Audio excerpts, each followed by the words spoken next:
anxiety, grief, anger, fear, and helplessness. The emotional burden of climate change is having a profound impact, especially on young people. Many are worried about what the future holds, and this anxiety can range from sleep problems to difficulty focusing and even more serious mental distress. Some question the morality of bringing children into the world, while many mourn the loss of nature. Climate activists, psychologists, and experts in the field suggest ways to increase resilience and ease the emotional burden. Laura Robinson, a US-based climate psychologist, suggests finding ways to connect with like-minded people and help nature. One way to deal with the emotional impact of the climate crisis is to take action on a concrete and local level. For example, you can encourage more people in your neighborhood to give up lawns and increase biodiversity with native plants. Actions such as contributing to the creation of new green spaces, participating in water conservation projects, or reducing the use of pesticides to protect frogs, insects, and birds can have a powerful impact on both nature and mental health. Raising awareness about reducing light pollution at night to protect creatures such as birds and lightning bugs can also be a directly effective and meaningful step. I see people of all ages struggling with these emotions, says climate psychologist Robinson.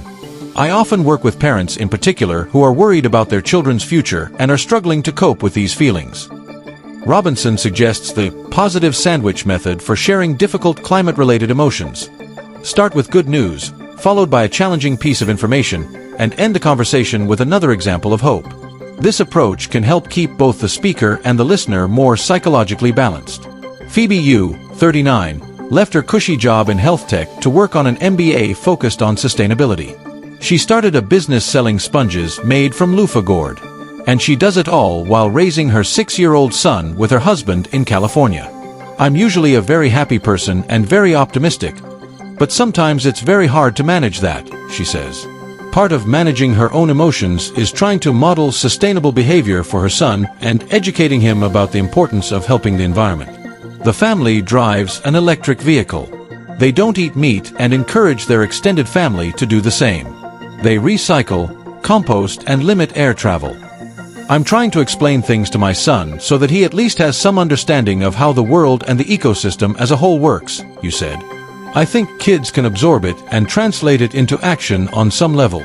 Brittany Reed is a middle school science teacher at a virtual public school in the US. She piloted a free teacher toolkit developed by non-governmental organizations working on the emotional impacts of climate change.